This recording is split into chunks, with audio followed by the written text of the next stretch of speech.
है। इस बार वैकेंसी काफ़ी कम है, इसलिए आपको ज़्यादा मेहनत करने की आवश्यकता है। हमने भी आपके लिए पिछले सालों के पेपर की सीरीज को स्टार्ट कर दिया है, क्योंकि पिछले बार आपका एनटीपीसी का सीबीटी 1 का पेपर 2021 में हुआ था। पिछले साल के पेपर लगाने से आपको ये फायदा होता है कि आपको लेवल और पैटर्न मालूम चलता है, और रेलवे के ढेर सारे क्वेश्चन जो हैं वो रिपीटेड क्वेश्चन होते हैं। तो सबसे पहले आपको प्रयास करना है कि पिछले साल का एनटीपीसी का सीबीटी 1 का आप लोग पेपर लगाना स्टार्ट कर दीजिए। हम आपके लिए सबसे पहले जो है 40 क्वेश्चन की जीके और जीएस की सीरीज को स्टार्ट कर दिए हैं। इसके पहले हमने आपको एक वीडियो कराया हुआ है, ये हमारा दूसरा वीडियो होगा जीके और जीएस सीरीज का, तो उसे आप लोग प्ले में जाकर के वहां पर से देख लीजिएगा और प्रयास कीजिए कि आप इन 40 क्वेश्चनों में से क्या 25 से 30 क्वेश्चनों को सही कर पा रहे हैं कि नहीं।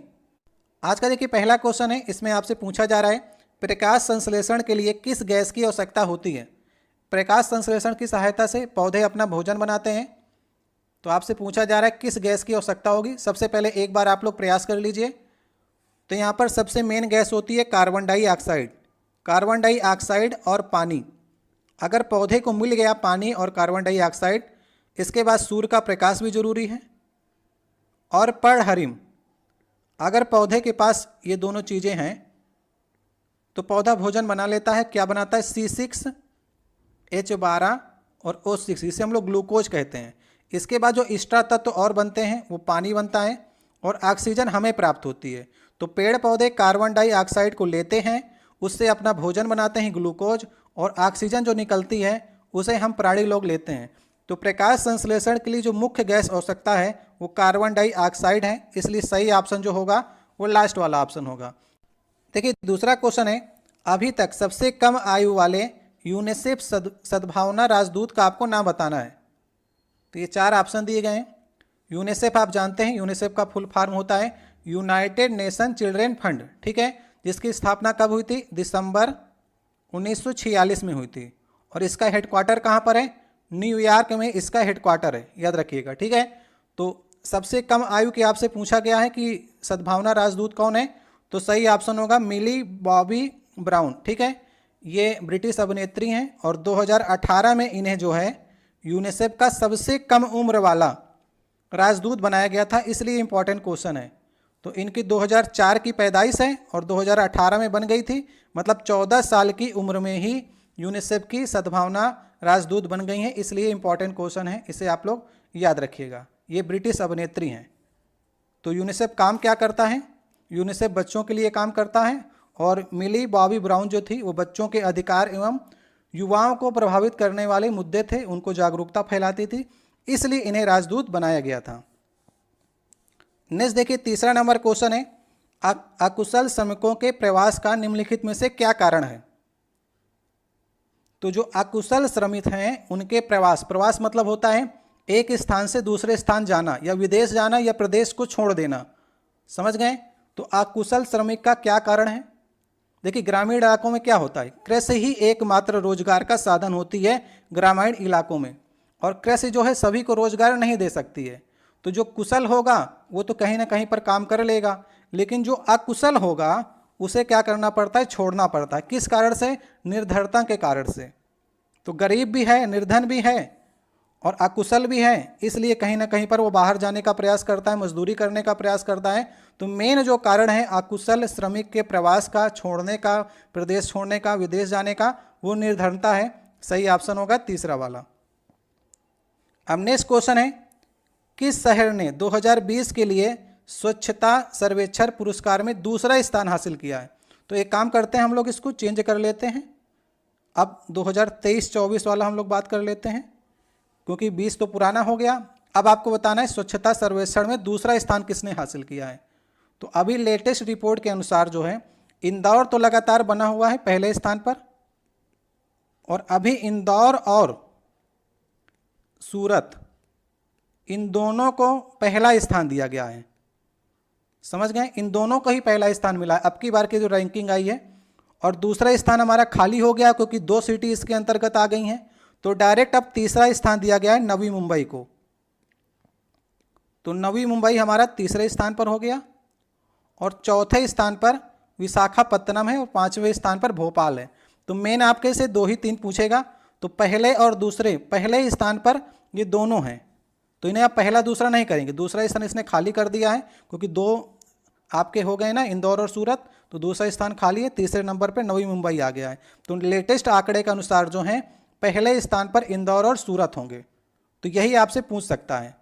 तो और पुराने आंकड़े के अनुसार द्वितीय स्थान पर सूरत था और प्रथम स्थान पर इंदौर था। तो इस तरह से हम आपको करंट अफेयर अपडेट भी कराते चल रहे हैं। नेक्स्ट क्वेश्चन है, विश्व का सबसे लंबा रेल मार्ग कौन सा है? तो विश्व का सबसे लंबा पूछा है आपसे, तो इसका सही ऑप्शन होगा ट्रांस साइबेरियन रेल मार्ग। ये कहाँ पर है? ये आपका रूस में पड़ता है। ये सबसे लंबा है क्योंकि ये पूरब से लेकर के पूरा आपका पश्चिम तक जाता है। और ये कहाँ से कहाँ तक है? ये आपका मॉस्को से लेकर के व्लादिवोस्टॉक तक है। ये कितने किलोमीटर का पूरा रेल मार्ग है? 4338 किलोमीटर का है। 9438 किलोमीटर का ये पूरा रेल मार्ग है, जो कि पूरब से पश्चिम मतलब राजधानी को एक छोर से रूस के दूसरे छोर तक जोड़ता है। और ये विश्व का सबसे लंबा रेल मार्ग है।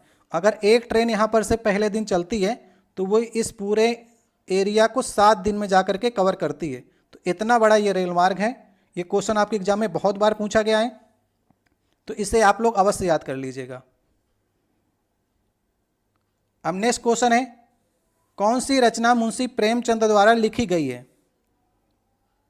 तो ये 4 ऑप्शन आपको दिए गए हैं, तो इसका सही ऑप्शन होगा सेवा सदन जो है वो मुंशी प्रेमचंद्र के द्वारा लिखी गई है। और भी आप लोग याद रख लीजिएगा, जैसे रंगभूमि हो गई, ये भी प्रेमचंद्र की रचना है। प्रेमचंद्र की कई रचनाएं आपके एग्जाम पूछी जाती हैं। कर्मभूमि, गोदान गबन तो आपको याद ही होंगी, प्रेमाश्रम, ये मैं ऐसी रचनाएं बता रहा हूं जो आपके एग्जाम में पूछी जा सकती हैं। गोदान गबन तो आपको याद है। निर्मला याद रखिएगा, प्रेमचंद की ही रचना है। पूस की रात बहुत बार पूछी जाती है, पूस की रात। इसके बाद ईदगाह पूछी जाती है आपके एग्जाम में। शतरंज के खिलाड़ी, इस प्रकार से काफ़ी ज़्यादा रचनाएं जो हैं वो मुंशी प्रेमचंद की आपको याद करके चलनी है। तो इसमें सही ऑप्शन होगा सेवा सदन। कामायनी की बात कर लेते हैं। कामायनी किसकी है? ये जयशंकर प्रसाद की रचना है। ठीक है, जयशंकर प्रसाद जी की रचना है। और यम लिखा गया है, मेरे हिसाब से इसे यामा करता तो ये महादेवी वर्मा की रचना हो जाती, यामा। ठीक है, और चिदम्बरा जो है ये सुमित्रा नंदन पंथ की रचना है। तो सबको आपको इसी प्रकार से याद करके चलना है, तभी आप आगे एग्जाम की तैयारी को कर पाएंगे। नेक्स्ट देखिए क्वेश्चन है, उस बौद्ध ग्रंथ का आपको नाम बताना है जिसमें भिक्षुओं के लिए नियमों का उल्लेख है। तो आपको मालूम है कि बौद्ध धर्म में त्रिपिटक है। ठीक है, और इन त्रिपिटक में 3 चीज़ें आती हैं आपकी, विनय पिटक, सूक्त पिटक और अभिधम्म पिटक, जिसमें अलग अलग आपके नियम बताए गए हैं। तो आपसे ये पूछा जा रहा है कि इसमें भिक्षुओं के नियमों का उल्लेख है, वे कौन से पिटक हैं? तो इसका सही ऑप्शन होगा विनय पिटक में जो है वो भिक्षुओं संबंधित नियमों का उल्लेख किया गया है। अब हम बात कर लेते हैं अभिधम्म पिटक की। इसमें जो है वो नैतिक मूल्यों के बारे में चर्चा की गई है, और निर्वाण संबंधी जो चर्चा है वो आपकी अभिधम्म पिटक में चर्चा की गई है। त्रिपिटक तो मतलब इन तीनों में आते हैं। सूक्त पिटक की बात कर लेते हैं। तो सूत पिटक या सूक्त पिटक जो है ये बौद्ध धर्म का, इसे इंसाइक्लोपीडिया कहते हैं। इसमें बुद्ध की पूर्व जन्म की कहानियां हैं, जातक की कथाएं हैं और बुद्ध जी के प्रवचन हैं इसमें। ठीक है, तो तीनों को आप लोग देख लीजिएगा। तीनों से ही एग्जाम में क्वेश्चन पूछा जाता है कि अभिधम्म पिटक में क्या है, सूक्त पिटक में क्या है और विनय पिटक में क्या है। नेक्स्ट देखिए क्वेश्चन है, फ्लैग कोड ऑफ इंडिया 2002 के अनुसार भारतीय ध्वज की स्थिति क्या होनी चाहिए जब एक सीधी रेखा में अन्य देशों के झंडे एक साथ प्रदर्शित होते हैं? जैसे आपने कई देशों के राष्ट्राध्यक्षों को बुलाया, अब उनके झंडे आपको लगाने हैं, तो भारत का झंडा कहाँ पर होगा ये डिसाइड करेगा फ्लैग कोड ऑफ इंडिया जो 2002 में बनाया गया था। तो भारतीय जो फ्लैग की स्थिति होगी वो दाहिने छोर पर होगी, मतलब दाहिने छोर पर भारतीय झंडा लगेगा। ठीक है, और इसके बाद अन्य जो देशों के झंडे हैं उनको हम लोग अल्फ़ाबेट के आर्डर में लगाएंगे। कोई देश ए से है तो पहले ए वाले का, फिर बी वाले का, फिर सी वाले का, फिर डी वाले का। इस प्रकार से हम लोग इस क्रम में उस पंक्ति में झंडों को रखेंगे।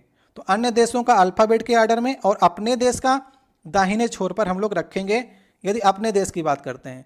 और अन्य देशों में उनका नियम फॉलो होता है। कोई देश अपना झंडा सेंटर में रखता है, कोई देश लेफ्ट में रखता है, लेकिन ये पूछ रहा है इंडिया के अनुसार, आपका फ्लैग कोड के अनुसार, तो दाहिने छोर पर रखेंगे। वेरी वेरी इंपॉर्टेंट क्वेश्चन है आने वाले एग्जाम के दृष्टिकोण से, याद रखिएगा, ठीक है। अगर सर्किल में बात करेगा, अगर हम सर्किल में झंडे को लगाते हैं तो सबसे पहले हम अपने देश का झंडा यहाँ पर लगा देंगे और फिर क्लॉकवाइज डायरेक्शन में अन्य देशों के झंडे जो हैं उसे अल्फ़ाबेट कर आर्डर में हम लोग लगाएंगे, ABCD इस प्रकार से। तो इसे भी आपको दो तरह से याद करके चलना है। तो ये क्वेश्चन आपके एग्जाम में रिपीट बहुत बार हुआ है, दाहिने छोर पर लगाते हैं। नेक्स्ट देखिए क्वेश्चन है, गति के 3 नियम इनमें से किसके द्वारा प्रतिपादित किए गए थे? तो गति के 3 नियम किसने दिए थे? न्यूटन ने दिए थे। लॉ ऑफ मोशन, पहला, दूसरा, तीसरा। तो सही ऑप्शन होगा लास्ट वाला विकल्प। गैलीलियो ने क्या दिया था? गैलीलियो ने दूरदर्शी दिया था। और न्यूटन के प्रथम नियम को भी गैलीलियो का नियम भी कहते हैं। अरस्तु को जीव विज्ञान का जनक कहा जाता है और एडिसन ने बल्ब की खोज की थी, ठीक है। तो इस प्रकार से आप थोड़ा थोड़ा इनके बारे में जान लेंगे तो आने वाले एग्जाम के लिए आपके लिए सबसे बेहतर होगा। तो एक बार आप लोग सुबह 10 बजे आकर के इसको ट्राई कर लिया करिए कि आप इनमें से कितने क्वेश्चन को इस समय सही कर पा रहे हैं। वैसे वीडियो अपलोड हो जाएगा तो आप बढ़ा बढ़ा कर भी देख सकते हैं, लेकिन एक बार आप लोग प्रयास कर लिया करिए कि आप इन सामने जो क्वेश्चन आ रहे हैं उनमें आप क्वेश्चनों को सही कर पा रहे हैं कि नहीं। तो ये सीरीज आपकी लगातार चलेगी, हम चलाने का प्रयास कर रहे हैं कि मंडे टू आपका फ्राइडे तक, ये 5 दिन लगभग सप्ताह में आपको ये सीरीज देने का प्रयास करें, जिसमें रेलवे संबंधित आपके क्वेश्चन पूछे जाएंगे। तो 1920 के दशक में झांसी में सतार नदी के पास किस प्रसिद्ध क्रांतिकारी ने पंडित हरिशंकर ब्रह्मचारी उपनाम से इस्तेमाल करते हुए शिविर की स्थापना किया था? तो इसका सही ऑप्शन होगा चंद्रशेखर आज़ाद। चंद्रशेखर आज़ाद ने 1920 के समय जो है झांसी के पास हनुमान मंदिर में, ठीक है, हनुमान मंदिर में ये पंडित हरिशंकर ब्रह्मचारी के नाम से रहा करते थे अंग्रेजों से बचने के लिए, क्योंकि उनको गिरफ्तार करने के लिए लगातार ढूंढा जा रहा था। तो ये भेष बदल करके वहाँ पर रह रहे थे और अपनी गतिविधियाँ, अपनी प्लानिंग जो है यही मंदिर से बनाते थे। तो वहाँ पर नाम चेंज किया था पंडित हरिशंकर ब्रह्मचारी। किसने चेंज किया था? चंद्रशेखर आज़ाद ने। इंपॉर्टेंट क्वेश्चन है, इसे आप लोग अवश्य ध्यान में रखिएगा। नेक्स्ट क्वेश्चन है, एक्सेल में वह कौन सी फंक्शन की है जो एडिट मोड में जाने पर मदद करती है? तो एक्सेल जो लोग जानते होंगे, जो लोग चलाए होंगे, तो फंक्शन की कितनी संख्या होती है? फंक्शन की टोटल 12 उनकी संख्याएं होती हैं, ठीक है। तो अलग अलग उनके काम होते हैं। तो एक बार आप लोग फंक्शन की जो है इसे देख लीजिएगा कि इसमें जो है F1 के क्या काम है, F2 के क्या काम है, F3 के क्या काम है। तो आपसे पूछ रहा है एडिट मोड के लिए ना, तो एडिट मोड के लिए F2 होता है। किसी फाइल को आपको एडिट करना है, एक्टिव सेल को, उस समय तो आपको अगर F2 दबा देंगे तो एडिट आप उसे कर सकते हैं। और अगर हम बात करें F3 की, तो F3 का काम होता है पेस्ट, जो फार्मूला होता है उसको पेस्ट करने का काम जो होता है F3 का होता है। F7 का काम क्या होता है? जो स्पेलिंग चेकिंग होती है उसका काम होता है F7 का करने का। F5 जो होता है वो गो टू डायलॉग्स बॉक्स जो होता है वो F5 का कार्य होता है। तो आप लोग सभी को एक बार F1 से लेकर के F12 की लिस्ट देख लीजिएगा, उससे आने वाले एग्जाम के लिए इंपॉर्टेंट होगा। लेकिन ये F2 जो है ये बहुत बार आपके एग्जाम में पूछा भी गया है, यही क्वेश्चन रिपीट होता है। एडिट मोड पर जाने में कौन मदद करता है? तो F2, ठीक है। इसको तो आप लोग कम से कम दिमाग पर रखिएगा ये।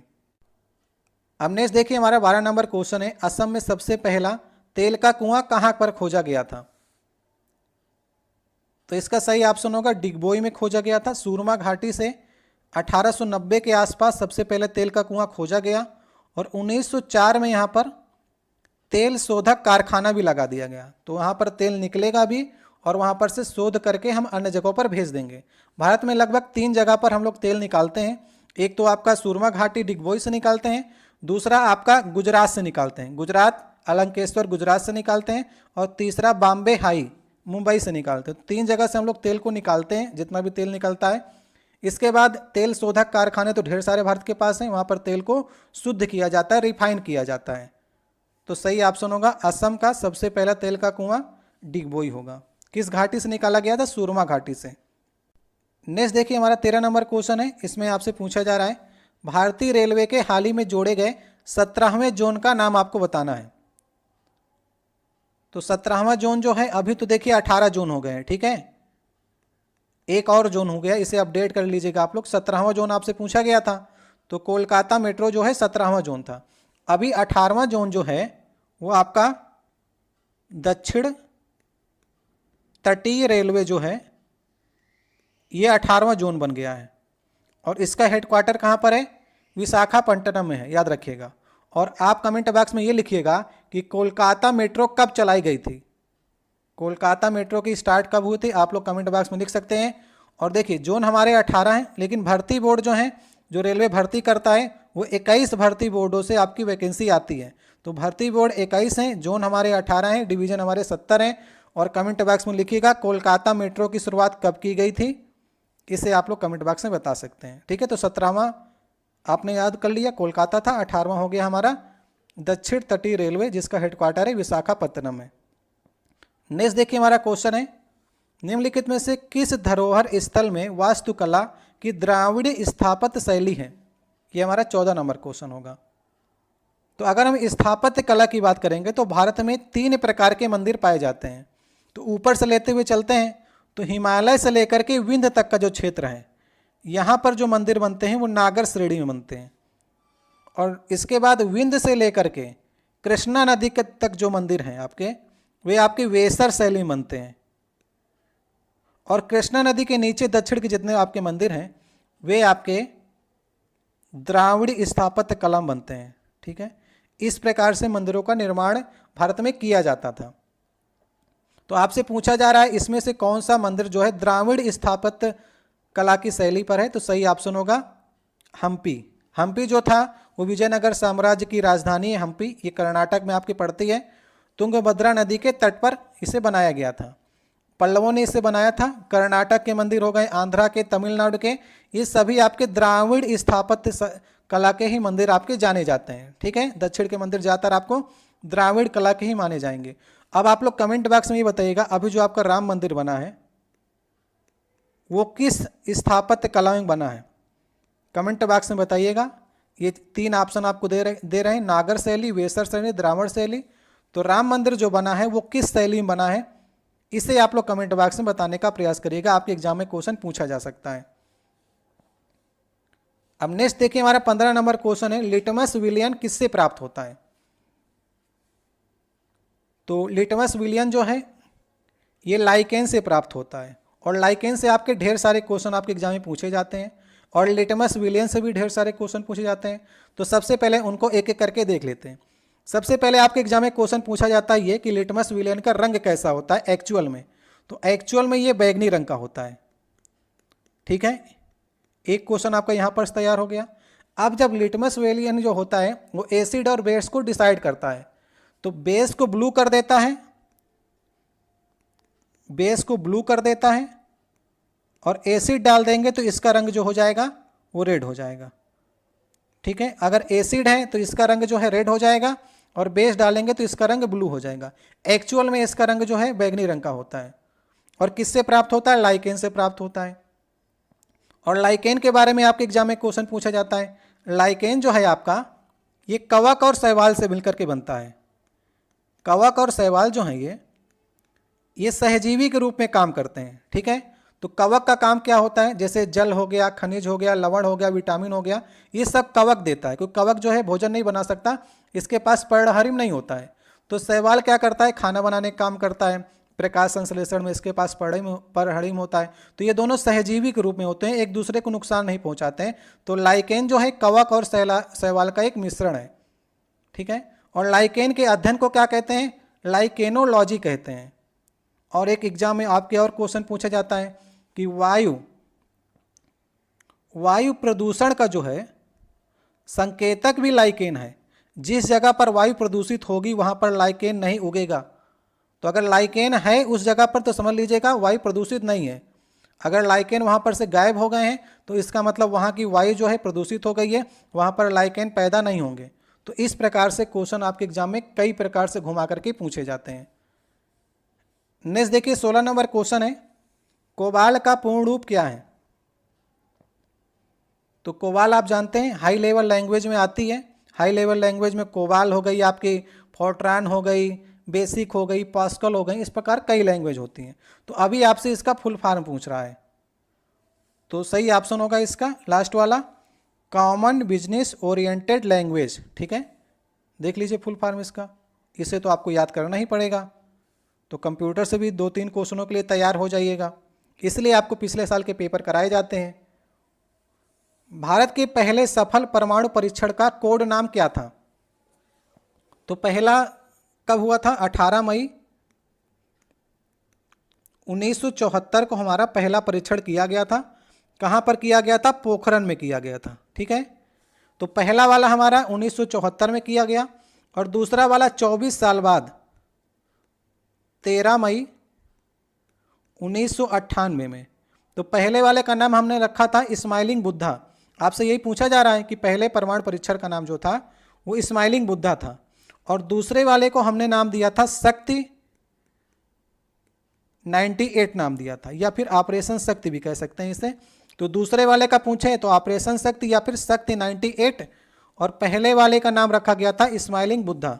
तो पहले वाला यही पूछा जाता है किस प्रधानमंत्री कार्यकाल में हुआ था, तो पहला वाला इंदिरा गांधी के कार्यकाल में हुआ था और दूसरा वाला अटल बिहारी वाजपेयी जी के कार्यकाल में हुआ था। और ये भी आपके एग्जाम में क्वेश्चन पूछा जाता है कि पहला हमने किस थ्योरी पर किया था, तो पहला हमने प्लूटोनिक पर किया था, प्लूटोनियम पर किया था, ठीक है, परमाणु परीक्षण, और दूसरा वाला हमने यूरेनियम पर किया था। इसे भी आप लोग एक बार दिमाग में डाल लीजिएगा, इससे आने वाले एग्जाम में क्वेश्चन आएंगे आपके पहले और दूसरे दोनों से। तो हमने पहला बता दिया आपका 1974 में और दूसरा वाला 1998 में हुआ था। नेक्स्ट देखिए क्वेश्चन है, इंडियन हाई स्कूल के छात्र की एक टीम द्वारा निर्मित पहले उपग्रह का नाम आपको बताना है जिसे नासा के द्वारा लॉन्च किया गया था। तो ये क्वेश्चन इंपॉर्टेंट है क्योंकि इसे नासा ने लॉन्च किया है और इसका वजन जो था वो 60 ग्राम था, इसलिए एग्जाम में क्वेश्चन आपके बार बार पूछा जाता है। और ये 3D टेक्निक से बनाया गया था, तो इसका नाम रखा गया था कलाम सेट। APJ अब्दुल कलाम के नाम पर इसका नाम जो है कलाम सेट रखा गया। वजन था 64 ग्राम, 3D टेक्निक से बनाया गया था और नासा ने इसे लॉन्च किया था। तो सही ऑप्शन हो जाएगा पहला वाला, ये बार बार आपके एग्जाम में क्वेश्चन पूछा जाएगा। नेक्स्ट क्वेश्चन है, महात्मा गांधी ने राजनीति में किसको अपना गुरु माना था? ये तो बहुत बार रिपीट क्वेश्चन है और सबके दिमाग में क्वेश्चन होता है। गोपाल कृष्ण गोखले को अपना राजनीतिक गुरु माना था। और आपके एग्जाम में एक क्वेश्चन और बनता है कि गोपाल कृष्ण गोखले के गुरु कौन थे? तो गोपाल कृष्ण गोखले गुरु थे MG रनाडे, इसे याद कर लीजिएगा आप लोग। तो गांधी जी सबसे पहले जब आए थे भारत में 9 जनवरी 1915 को, तो डायरेक्ट ये आंदोलन करना चाहते थे। तो उस समय गोपाल कृष्ण गोखले ने उन्हें समझाया कि सबसे पहले आप भारत को जानिए, क्योंकि अभी तक आप साउथ अफ्रीका में रहे, वहाँ पर आंदोलन किए हैं, तो वहाँ की जनता और यहाँ की जनता में डिफरेंस है। पहले यहाँ के मुद्दे जानिए, पहले घूमिए, आश्रम बनाइए, वहाँ पर रहें, फिर साबरमती आश्रम में। तो गोपाल कृष्ण गोखले जो थे वो गांधी जी के राजनीतिक गुरु थे। तो सही ऑप्शन हमारा इसमें से तीसरा वाला हो जाएगा। नेक्स्ट देखिए क्वेश्चन है, 2019 में मानव विकास सूचकांक में भारत की रैंकिंग क्या थी? अभी हम लोग इसको चेंज कर देते हैं ना, 2019 क्यों हम लोग जानेंगे, हम लोग जानते हैं 2023 और 24 की रैंकिंग जानते हैं, क्योंकि हमको आपको जो करंट अफेयर है उसको अपडेट करके बतानी है, जितनी अपडेट हो सकती है। तो अभी की रैंकिंग आप लोग बताइए कि मानव विकास सूचकांक में भारत की रैंकिंग कितनी है। तो अभी लेटेस्ट रैंकिंग जो है 134 नंबर पर भारत है, और उस समय 2019 में जो था भारत 129वें स्थान पर था। तो 193 देशों में भारत की रैंकिंग जो है मानव विकास सूचकांक में वो 134वें स्थान पर है। समझ गए? अगर हम शीर्ष देश की बात करेंगे तो स्विट्जरलैंड जो है वो पहले स्थान पर है, ठीक है। मानव विकास सूचकांक 1990 के दशक में पाक अर्थशास्त्री थे महबूबुल हक, जिन्होंने इसका निर्माण किया था UNDP के द्वारा। और इसमें 3 चीज़ें मेन रूप से देखी जाती हैं। तो मानव विकास सूचकांक में 3 चीज़ें हैं आपकी, जीवन प्रत्याशा, शिक्षा और प्रति व्यक्ति आय। जिस देश की जीवन प्रत्याशा, शिक्षा और प्रति व्यक्ति आय अच्छी है उसकी रैंकिंग उतनी बेहतर होती है, ठीक है। तो भारत की रैंकिंग अभी इसमें ज़्यादा अच्छी नहीं, क्योंकि 193 देशों में 134वां स्थान मिला है लेटेस्ट रैंकिंग के अनुसार। कमेंट बॉक्स में आप लोग ये बताइएगा कि 2024 में विश्व खुशहाली रिपोर्ट आई है ना, उसमें भारत की रैंकिंग कितनी है? विश्व खुशहाली रिपोर्ट में भारत की रैंकिंग आप लोग कमेंट बॉक्स में बताइएगा। नेक्स्ट वाले पेपर में आ भी सकता है। तो ये 2019 का आंकड़ा था, मैंने आपको अपडेट करके बता दिया है। अब नेक्स्ट क्वेश्चन देखिए हमारा है, भारत में किस राज्य में उर्वरक की सबसे अधिक खपत होती है? ये हमारा 21 नंबर क्वेश्चन होगा आज का। तो इसका सही ऑप्शन होगा पंजाब। पंजाब जो है अपनी खेती में बहुत ज़्यादा उर्वरक का इस्तेमाल करता है, जिससे वो अधिक से अधिक उत्पादन करना चाहता है। तो हम बात करेंगे अगर प्रति हेक्टेयर में कितने किलोग्राम यूज करता है, तो प्रति हेक्टेयर में पंजाब जो है 190 केजी उर्वरक का इस्तेमाल करता है। और भारत का एक औसत जो किसान है वो प्रति हेक्टेयर में 88 किलो यूज करता है, जबकि पंजाब का आंकड़ा यहाँ पर देखिए कि लगभग दुगने से ज़्यादा है ये। तो किस राज्य में उर्वरक की सबसे ज़्यादा खपत है? तो पंजाब राज्य हो जाएगा। पूरे देश का, पूरे भारत का 9% जो उर्वरक है वो सिर्फ और सिर्फ पंजाब अपनी खेती में डालता है अधिक उत्पादन के लिए। आपको मालूम है उर्वरक कितना नुकसान करते हैं। जैविक कृषि से हम लोग क्या कर सकते हैं, इससे उत्पादन कम होता है, लेकिन हमारे शरीर के लिए जैविक कृषि काफ़ी बढ़िया होती है। उससे आपको इतना नहीं मिलेगा कि 5 कुंटल 6 कुंटल 7 कुंटल, लेकिन इतना मिलेगा कि आपका शरीर रहेगा। और उर्वरक डालने से उत्पादन बढ़ जाता है, लेकिन आगे भविष्य के लिए काफ़ी खतरनाक है। तो इस समय पंजाब जो है वो काफ़ी ज़्यादा उर्वरक जो है इस्तेमाल करता है। कंप्यूटर का जनक किसे माना जाता है? 22 नंबर क्वेश्चन है ये। तो कंप्यूटर का जनक हम लोग मानते हैं चार्ल्स वेबेज को, ठीक है। तो चार्ल्स वेबेज ने 1837 में एनालिटिकल इंजन की खोज की थी, ठीक है। तो एनालिटिकल इंजन जो था वही मेन रूप अदा करता है कंप्यूटर के चलने में। तो एनालिटिकल इंजन भी आपके एग्जाम पूछता है किसने खोज की है, तो चार्ल्स वेबेज। इसीलिए इन्हें जो है कंप्यूटर का जनक माना जाता है। लंदन के निवासी थे ये। अब देखिए नेक्स्ट हमारा 23 नंबर क्वेश्चन है, नोबेल पुरस्कार विजेता कैलाश सत्यार्थी इनमें से किस संगठन से जुड़े हैं? तो नोबेल प्राइज कब मिला था कैलाश सत्यार्थी को? ये एग्जाम में क्वेश्चन पूछा जाता है। तो 2014 मिला था। और क्वेश्चन आता है कैलाश सत्यार्थी को किसके साथ मिला था? तो पाकिस्तान की मलाला यूसुफजई जो थी उनके साथ में कैलाश सत्यार्थी को मिला था। तो मलाला यूसुफजई को नारी शिक्षा के लिए मिला था और कैलाश सत्यार्थी को बचपन बचाओ आंदोलन के लिए मिला था। तो सही ऑप्शन होगा हमारा इसका पहला वाला ऑप्शन। 24 नंबर क्वेश्चन है, किस स्थान को nursery of the Bengal army कहा जाता है? तो nursery of the Bengal army का मतलब यह है कि ईस्ट इंडिया कंपनी जो थी अपने यहाँ जो भर्ती करती थी वो ज़्यादातर जो है अवध के क्षेत्र से भर्ती करती थी। जहाँ पर ब्राह्मण क्षत्रिय भूमिहार जितने थे वहाँ पर से अवध के क्षेत्र से भर्ती करते थे ईस्ट इंडिया कंपनी अपने कंपनी के अंदर। तो nursery of the Bengal army, जो बंगाल की आर्मी बनाई थी ईस्ट इंडिया कंपनी ने, वो अवध के क्षेत्र से ले करके बनाई थी। तो हम लोग nursery of the Bengal army किसको कहते हैं? अवध को कहते हैं। ये आपका उत्तर प्रदेश का क्षेत्र आपका आता है। अब नेक्स्ट क्वेश्चन देखिए 25 नंबर क्वेश्चन है, इसमें से किस भारतीय राज्य में पवन ऊर्जा उत्पादन सबसे अधिक है? अभी आंकड़ा चेंज हो गया है, ठीक है। ये 2021 का 22 का आंकड़ा था, अभी आंकड़ा चेंज हो गया है। अभी पहले आप इसके इन चारों ऑप्शन के अनुसार जो है वो तो सही होगा हमेशा ही, क्योंकि इसमें ये ऑप्शन दिया ही नहीं गया है। तो भारतीय राज्य जो है पवन ऊर्जा में सबसे ज़्यादा है तमिलनाडु। अभी आंकड़ा चेंज हो गया, अब गुजरात पहले नंबर पर आ गया है पवन ऊर्जा में। दूसरे नंबर पर तमिलनाडु चल रहा है। इन दोनों में टक्कर है अभी। तो हर साल आप लोग इनके आंकड़े देखते जाइएगा, ऊपर नीचे दोनों हो सकते हैं। तीसरे नंबर पर भी कर्नाटक चल रहा है पवन ऊर्जा उत्पादन में। चौथे नंबर पर राजस्थान, ठीक है। तो लेटेस्ट आंकड़ा जो है गुजरात इस समय पहले स्थान पर चल रहा है। अगर हम दुनिया की बात करेंगे तो दुनिया में भारत का स्थान कौन सा है? चौथे स्थान पर भारत आता है पवन ऊर्जा से ऊर्जा उत्पादन करने के क्षेत्र में। तो पहले नंबर पर चीन है, दूसरे नंबर पर यूएसए है, तीसरे नंबर पर जर्मनी है और चौथे नंबर पर भारत आता है विश्व में, ठीक है। तो इस प्रकार से अपडेट आप लोग करंट अफेयर में हो जाइएगा। नेक्स्ट देखिए क्वेश्चन पूछा जा रहा है, भेल का पूर्ण रूप आपको बताना है। तो भेल हो गया, सेल हो गया, गेल हो गया, ये सभी आपकी महारत्न कंपनियां हैं, ठीक है। और इन सभी का भेल का, सेल का, गेल का हेडक्वार्टर जो है नई दिल्ली है। और भेल का पूर्ण रूप आपसे पूछा है, तो भेल 1964 में बनी थी कंपनी और इसका हेडक्वार्टर है नई दिल्ली। और आपसे पूछा जा रहा है फुल फार्म, तो फुल फार्म होगा इसका भारत हैवी इलेक्ट्रॉनिकल्स लिमिटेड।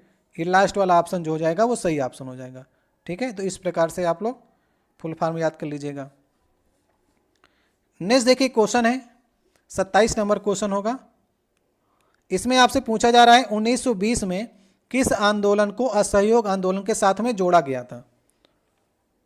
तो किस आंदोलन को जोड़ा गया, इन 4 ऑप्शनों में से आपको डिसाइड करना है। तो सही ऑप्शन होगा खिलाफत आंदोलन। ठीक है, खिलाफत आंदोलन जो था वो मोहम्मद अली और शौकत अली ने 1919 में स्टार्ट किया था।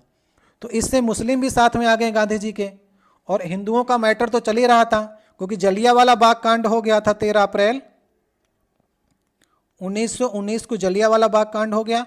तो इससे हिंदू एकता एक साथ आ गई। और खिलाफत आंदोलन जो था वो अंग्रेजों के द्वारा जो था टर्की के खलीफा को अपदस्थ कर दिया गया था, इससे मुस्लिम नाराज हो गए थे, तो उन्होंने खिलाफत आंदोलन स्टार्ट कर दिया। तो यहाँ पर खिलाफत आंदोलन और जलियांवाला बाग कांड और 19 मार्च 1919 को रोलेक्ट एक्ट भी आ गया था। तो इन तीनों के विरोध के साथ में असहयोग आंदोलन गांधी जी का काफ़ी सक्सेसफुल रहा था। तो खिलाफत आंदोलन को जोड़ लिया गया था असहयोग आंदोलन के साथ में। नेक्स्ट देखिए क्वेश्चन है वह क्षेत्र जहां किसान केवल सब्जियों में विशेषता रखते हैं इस प्रकार की खेती क्या कहलाती है। तो जहां पर सब्जियों में विशेषता रखेंगे वहां पर आप लोग ये बात ध्यान रखिएगा, उसे कहेंगे ट्रक फार्मिंग। इसकी शुरुआत अमेरिका यूएसए से हुई थी, क्योंकि अमेरिका में जहां पर सब्जियों का उत्पादन होता था वहां पर लाइन से ट्रक लगे होते थे। ठीक है, क्योंकि सब्जियां जैसे आपके निकलेंगी खेत से तो डायरेक्ट ट्रक में जाएंगी और ट्रक रात भर की यात्रा करेंगे और सुबह मंडी में पहुंचा देंगे सब्जी। तो नगरों में सब्जियों की मांग बढ़ने के कारण जो है ट्रक फार्मिंग तेजी से बढ़ी है। तो ट्रक एक रात में पूरी सब्जियां ताज़ी जो हैं वो सुबह पहुंचा देते हैं। तो इससे आपका ट्रक फार्मिंग इस तरह से आप याद कर सकते हैं। सहकारी कृषि यहाँ पर लिखा गया है। तो कृषि संबंधी कार्य जो हैं लोग एक साथ मिलकर जब करते हैं तो उसे सहकारी कृषि कहते हैं। मिश्रित खेती आपके एग्जाम में बहुत बार पूछी जाती है। तो एक से अधिक अगर आप फसल आप कर रहे हैं तो उसमें मिश्रित खेती मानी जाएगी, या फिर खेती के साथ अगर आप पशुपालन भी कर रहे हैं तो ये भी आपका मिश्रित खेती के अंतर्गत आता है। तो ये क्वेश्चन मिश्रित खेती पहले आपके एग्जाम में बहुत बार पूछा गया है। नेक्स्ट देखिए 29 नंबर क्वेश्चन है 27 अगस्त 1947 को संविधान सभा की बहस में किसने कहा था कि मेरा मानना है कि अलग निर्वाचन क्षेत्र अल्पसंख्यकों के लिए आत्मघाती होंगे। तो अलग निर्वाचन क्षेत्र अल्पसंख्यकों के लिए आत्मघाती होंगे, ये कथन था आपका गोविंद वल्लभ पंत का। ठीक है, इसे तो आपको याद करना पड़ेगा। नेक्स्ट देखिए क्वेश्चन है 30 नंबर क्वेश्चन होगा, ये आपका साइंस से क्वेश्चन है। 14 kg द्रव्यमान और 28 मीटर पर सेकंड के वेग वाले पिंड का संवेग कितना होगा। तो संवेग का फार्मूला क्या होता है, P बराबर होता है mv। साइंस हमने ढेर सारे आपको कराई है, अभी भी आपको कराएंगे। तो यहाँ पर आपको मास दिया गया है 14 और वेग आपको दिया गया 28, इन दोनों का मल्टीपल कर देंगे 392 आ जाएगा। तो 392 कहाँ पर लिखा गया, kg मीटर पर सेकंड आ जाएगा। तो सही ऑप्शन संवेग कितना हो जाएगा 392। तो फार्मूला बस आपको आना चाहिए, आप आराम से क्वेश्चनों को सही कर सकते हैं। 31 नंबर क्वेश्चन होगा ग्रीन हाउस गैसों का सबसे बड़ा उत्सर्जक क्षेत्र कौन सा रहा है। तो ग्रीन हाउस गैसेज आप जानते हैं कहाँ से निकलती हैं, तो जहाँ पर हम लोग ऊर्जा जहाँ पर होगा वहीं से आपकी ग्रीन हाउस गैसेज निकलेंगी, जिसमें आपका carbon dioxide green house gases से निकलता है, कार्बन मोनोऑक्साइड, मीथेन हो गया, नाइट्रस ऑक्साइड, CFC हो गया, क्लोरोफ्लोरोकार्बन, O3 ओजोन हो गया। ये सभी आपकी ग्रीन हाउस गैसेज में आती हैं। ग्रीन हाउस गैसेज क्या है, पर्यावरण के लिए घातक हैं, इनसे पर्यावरण का टेम्परेचर बढ़ता है। तो ये गैसें भी आपके एग्जाम में पूछी जाती हैं, कौन सी गैस ग्रीन हाउस गैस है कि नहीं है। और आपसे इस क्वेश्चन में पूछा जा रहा है कि सबसे बड़ा उत्सर्जक क्षेत्र कौन सा है, तो ऊर्जा का क्षेत्र है। ऊर्जा मतलब कि जो इलेक्ट्रिक पावर स्टेशन है जहाँ से हम लोग बिजली बनाते हैं, कोयला से बिजली बनाते हैं ज़्यादातर, तो वहाँ पर कोयले से ये सभी गैसेज निकलती हैं। तो सबसे बड़ा उत्सर्जक क्षेत्र जो है हमारा इलेक्ट्रिक पावर स्टेशन है, जो कि लगभग 26% जो हैं ये गैसों का उत्पादन करते हैं। दूसरे नंबर पर बात करेंगे तो इंडस्ट्रियल एरिया, जो हमारे उद्योग लगे हुए हैं, वो 16% इस प्रकार की हानिकारक गैसों को निकालते हैं।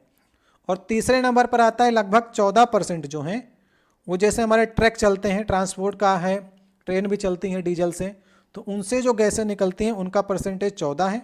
लेकिन सबसे ज़्यादा आपसे पूछा गया उत्सर्जक क्षेत्र में ऊर्जा आएंगी, जहाँ से हम लोग बिजली का उत्पादन करते हैं, तो ग्रीन हाउस गैसेज वहाँ पर से ज़्यादा निकलती हैं। तो सही ऑप्शन हो जाएगा चौथा वाला। नेक्स्ट देखिए हमारा क्वेश्चन है 32 नंबर, रोलेट एक्ट के अंतर्गत निम्नलिखित में से कौन सा एक उपाय अपनाया गया था? तो रोलेट एक्ट में क्या लिखा गया था? मुकदमे के बिना कारावास कर दिया गया था। और कब आया था ये रोलेट एक्ट? 19 मार्च 1919। डेट याद रखिएगा, बहुत बार आपके एग्जाम में पूछी जाती है। इसमें यह कहा गया था, इसके अनुसार किसी भी संदेह प्रति जो व्यक्ति होंगे उन पर बिना मुकदमा चलाए ना कोई अपील, ना कोई दलील और ना कोई वकील, मतलब ना तो आप अपील कर सकते हैं, ना कोई आप दलील कर सकते हैं, ना कोई आप वकील रख सकते हैं। अगर आपको अंग्रेज ने पकड़ लिया तो सज़ा होनी है और आपके ऊपर मुकदमा नहीं चलेगा, डायरेक्ट आपको सज़ा दी जाएगी। तो इसके खिलाफ भी फिर गांधी जी ने देशव्यापी आंदोलन किया था, स्टार्ट कर दिया था 6 अप्रैल 1919 से, और फिर इन सभी को मिलाकर के एक बड़ा सा असहयोग आंदोलन खड़ा हो गया था। तो मुकदमे के बिना कारावास जो था वो मेन कारण था रोलेट एक्ट का।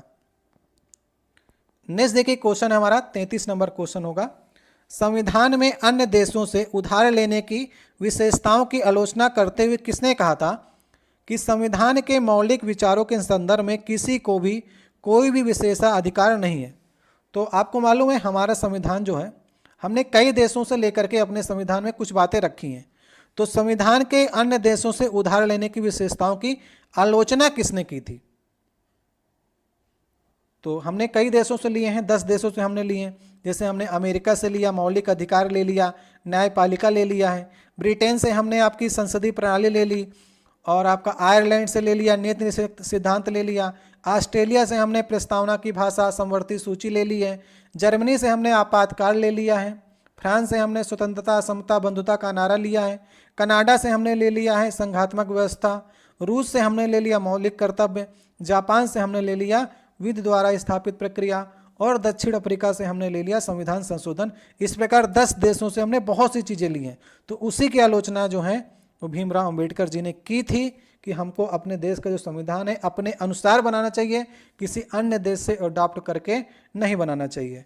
तो सही ऑप्शन हो जाएगा इसका पहला वाला। तो ये 40 क्वेश्चन आपके पिछले बार एनटीपीसी में पूछे गए थे, और इसमें हमने 33 क्वेश्चन आपको कराए हैं। 7 क्वेश्चन जो थे वो पुरानी करंट अफेयर से थे, तो उनको हम लोग छोड़ाते चल रहे हैं, क्योंकि अब वो डिस्कस करने से कोई फ़ायदा नहीं है। 18-20 की करंट अफेयर अब जो अपडेट हो सकती हैं, जैसे इंडेक्स हो गए कुछ चीज़ें, तो उनको हम लोग आपका कर देते हैं। जैसे पूछा गया था कि ISSF में किसने स्वर्ण पदक जीता और कौन सा वहाँ पर चीता मर गया था। तो इस प्रकार के क्वेश्चन अब 18-20 के हम लोग नहीं डिस्कस करेंगे, और जो इस समय उपयोगी क्वेश्चन है जो रिपीट हो सकते हैं उन्हीं के बारे में हम लोग डिस्कस कर रहे हैं। तो 33 क्वेश्चन में से अब आप लोग ये बताइए, क्या आप इनमें से 25 से 26 क्वेश्चन को सही कर पा रहे हैं कि नहीं? अगर 25-26 हो रहे हैं, इसका मतलब अभी आप मीडियम स्टूडेंट हैं। धीरे धीरे हम आपको 30 में 30, 33 में 33 जितने क्वेश्चन मिलेंगे पूरे आपको तैयार करा देंगे, क्योंकि रेलवे जो है अपने पिछले जो है 8-10 सालों में जो क्वेश्चन पूछे जाते हैं उसका 60 से 70% क्वेश्चन जो है वो रिपीट करके पूछता है।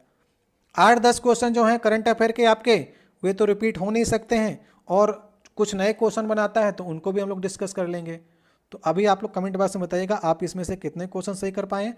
इस सीरीज़ को आप लोग लगातार देखिए, हम आपको इसमें लगभग जीएस के क्वेश्चन कराएंगे, फिर आपके लिए रीजनिंग की सीरीज भी चलेगी, तो इससे आपको काफ़ी बेनिफिट होगा।